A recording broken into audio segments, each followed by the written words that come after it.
துலா ராசியில் பிறந்தவங்களுக்கு ஜூலை மாதத்துடைய 2வது வாரம்னு சொல்லக்கூடிய ஜூலை மாதம் 12ஆம் தேதியிலிருந்து ஜூலை மாதம் 18ஆம் தேதி வரை கோச்சார ரீதியாக வரக்கூடிய கிரக அமைப்புகளால் வரக்கூடிய மாற்றங்களை பற்றி தானுங்க ஆதாரபூர்வமாக இந்த பதிவில் நம்ம பார்க்க போகிறோம். நல்லது நடக்கிறதுக்கு 6 மாதம் 1 வருஷம் 3 மாதம் 2 மாதம் தேவையில்லைங்க. ஒரு நிமிஷம் ஒரு பொழுது போதுமானது. கோச்சார ரீதியாக வரக்கூடிய கிரக அமைப்புகளால் ஏதாவது ஒரு நேரத்தில் நமக்கான ஒரு வாய்ப்பு கிடைச்சிடாதான்ற ஆதங்கத்தில் இருக்கக்கூடிய துளாராசியில் பிறந்தவங்களுக்கு வரக்கூடிய வாரம் நல்ல வாரம். வரக்கூடிய கிரக அமைப்புகள் சாதகமாக இருக்குது, அதில் மாற்று கருத்து இல்லை. உங்கள் ராசியாதிபதினு சொல்லக்கூடிய சுக்கிரன் லாபஸ்தானத்துக்கு வராரு. தனஸ்தானாதிபதினு சொல்லக்கூடிய செவ்வாய் சுக்கிரன் அதாவது உங்கள் ராசிநாதனை பார்க்கிறார். தனஸ்தானாதிபதி லாபஸ்தானத்தையும் பார்க்கிறாரு, தனஸ்தானத்தையும் பார்க்கிறாரு. இந்த துளாராசியில் பிறந்தவங்களுக்கு மட்டுமே இருக்கக்கூடிய மிகப்பெரிய பிராப்தம் என்னன்னா தொழில் ஸ்தானாதிபதியாக சந்திரன், தனஸ்தானாதிபதியும் தனகாரகன். தனஸ்தானாதிபதி யார்? செவ்வாய். தனகாரகன் யார்? குரு. தனஸ்தானாதிபதி 7வது பார்வையாக தனஸ்தானத்தை பார்க்கிறாரு. தனகாரகன் 5வது பார்வையாக தனஸ்தானத்தை பார்க்கிறாரு.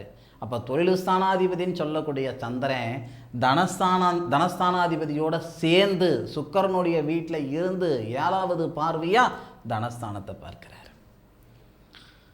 துளாராசியில் பிறந்தவங்களுக்கு ஜூலை மாதம் 12ஆம் தேதி ஞாயிற்றுக்கிழமை இரவு 7 மணி வரைக்கும் சொல்கிறேனுங்க. நீங்கள் எடுக்கக்கூடிய முடிவாக இருக்கட்டும், முயற்சியாக இருக்கட்டும், அந்த முடிவுக்கும் முயற்சிக்கும் இந்த பிரபஞ்சத்துடைய அனுகிரகங்கள் ரொம்ப அதிகமாக இருக்கும். அதாவது நமக்கே பார்த்தோம்னா காலையில் இருக்கக்கூடிய மனநிலை அந்த 2 மணி 3 மணிக்கு இருக்கிறது இல்லை. சாயந்தரம் இருக்கிற மனநிலை அதே மாதிரி சாயந்தரம் ஒரு 7-8 மணிக்கு இருக்கக்கூடிய மனநிலை 10-11 மணிக்கு இருக்கிறது இல்லை. ஒவ்வொரு தருணத்திலையும் ஒவ்வொரு மாதிரியான மனநிலை நமக்கே இருக்குது. அப்போ கிரகங்கள் அப்படி இருக்கணும் இல்லையா? அப்போ எல்லா கிரகங்களும் எல்லா நேரமும் சாதகமாக இருக்குதுன்னு சொல்லிட முடியாதல்லவா? ஜூலை மாதம் 12ஆம் தேதி தனஸ்தானாதிபதி, தொழில் ஸ்தானாதிபதி, தொழில்காரகன், இந்த மாதிரி எல்லா கிரகங்களும் நமக்கு சாதகமான ஒரு சூழலை உருவாக்கி கொடுக்கக்கூடிய ஒரு நேரம். சாதிக்கணும்னு நினைக்கக்கூடிய துளாராசியில் பிறந்தவங்க வர ஞாயிற்றுக்கிழமை, அதாவது நாளை ஞாயிற்றுக்கிழமை இரவு 7 மணி வரை முக்கியமான முடிவுகள் எடுங்க. சார் இது கரெக்டாக சார், நீங்கள் எடுத்து பாருங்கள், அதன் பிறகு சொல்லுங்கள். அதே மாதிரி திங்கட்கிழமை செவ்வாய்க்கிழமை, நாளை மறுநாள், அதன் பிறகு மறுநாள், அதாவது திங்கட்கிழமை செவ்வாய்க்கிழமை தொழில் ஸ்தானாதிபதினு சொல்லக்கூடிய ஒரு கிரகம் பிதிருஸ்தானத்தில் பிதிருக்காரகனோட சேர்றார். இதுவும் நல்ல நேரம் தானுங்க. வரக்கூடிய அமாவாசையில் 14ஆம் தேதி அமாவாசை வரும் பார்த்தீங்களா?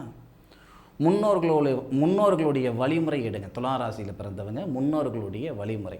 ஏன்னா தொழில் ஸ்தானாதிபதினு சொல்லக்கூடிய ஒரு கிரகம், நல்லா கேட்டுக்கோங்க, துளாராசியில் பிறந்தவங்களுக்கு மட்டுமே தொழில் ஸ்தானாதிபதி சந்திரன். தொழில் ஸ்தானாதிபதி லாபஸ்தானாதிபதியோடு சேர்றாரு. லாபஸ்தானாதிபதி சூரியன் தான் பிதிருக்காரகன்.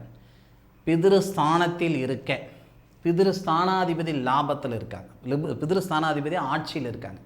இந்த சூழலால் உங்கள் முன்னோர்களுடைய அனுகிரகங்களும் ஆசீர்வாதமும் இருந்தால் உங்கள் பொழப்பு ரொம்ப நல்லா இருக்கு. அதாவது கல்யாணம் ஆகி 10 வருஷம் ஆகுது, 12-13 வருஷம் ஆகுது, குழந்தை பாக்கியம் இல்லை, நிறையா பரிகாரங்கள் பண்ணிட்டோம், நிறைய வைத்தியம் பண்ணிட்டோம், ஒன்றும் நடக்கலைங்க அப்படின்னா ஜூலை மாதம் கரெக்டாக 13ஆம் தேதி 14ஆம் தேதி இந்த கிரக அமைப்புகள் ரொம்ப சாதகமாக இருக்குது. உங்கள் முன்னோர்களை வழிபடுங்க. நான் போகாத கோவில்களும் இல்லை சாமி, இருக்கட்டும், உங்களை படைத்த சாமியை போய் கும்பிட்டுட்டு வாங்க. படைத்த கடவுள் யார்?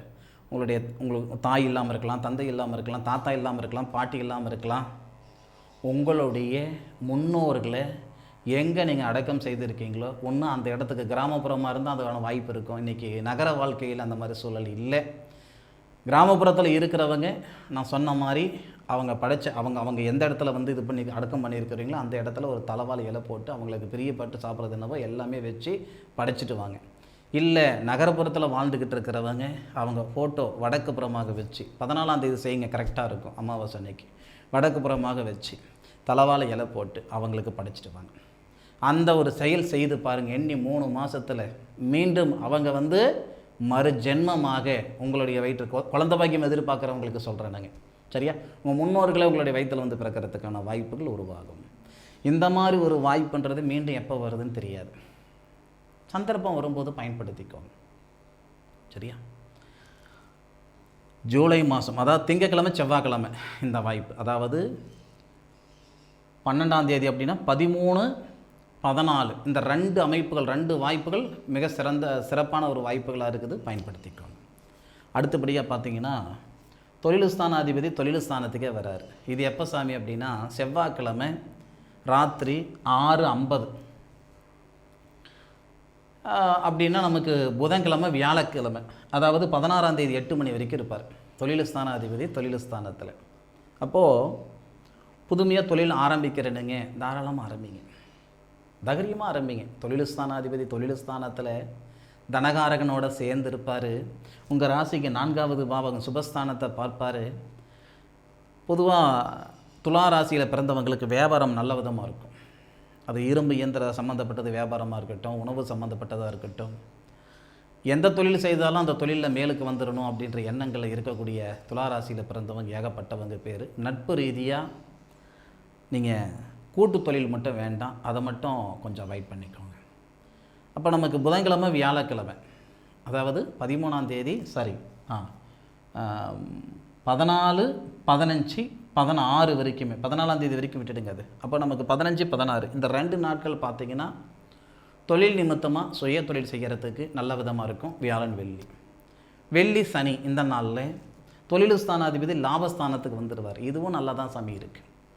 அப்போ உங்களுக்கு தொடர்ந்து அடுத்த வாரத்தில் வரக்கூடிய எல்லா கிரக அமைப்புகளும் உங்களுக்கு சாதகமான பலனை கொடுக்க போகுதுன்றதில் மாற்று கருத்து இல்லை. அனுபவித்து சொல்லுங்கள். துளாராசியில் வந்தவங்க, துளாராசியில் பிறந்தவங்க அடுத்த வாரத்தில் ஏற்பட்ட கிரக அமைப்புகளால் உங்களுக்கு ஏற்றத்தை கொடுத்ததா மாற்றத்தை கொடுத்ததுன்றதை நீங்கள் அனுபவித்து சொல்லுங்கள். மீண்டும் அடுத்த ஒரு அற்புதமான தருணத்தில் துளாராசியில் பிறந்த சொந்தங்களை சந்திக்கும் வரை உங்களிடமிருந்து விடைபெறுவது உங்கள் வீட்டு ஜோதிட நண்பனான மா காளிதாஸ் மணிகண்டன். திருச்சிற்றம்பலம். வாழ்க வையகம், வாழ்க வளமுடன்.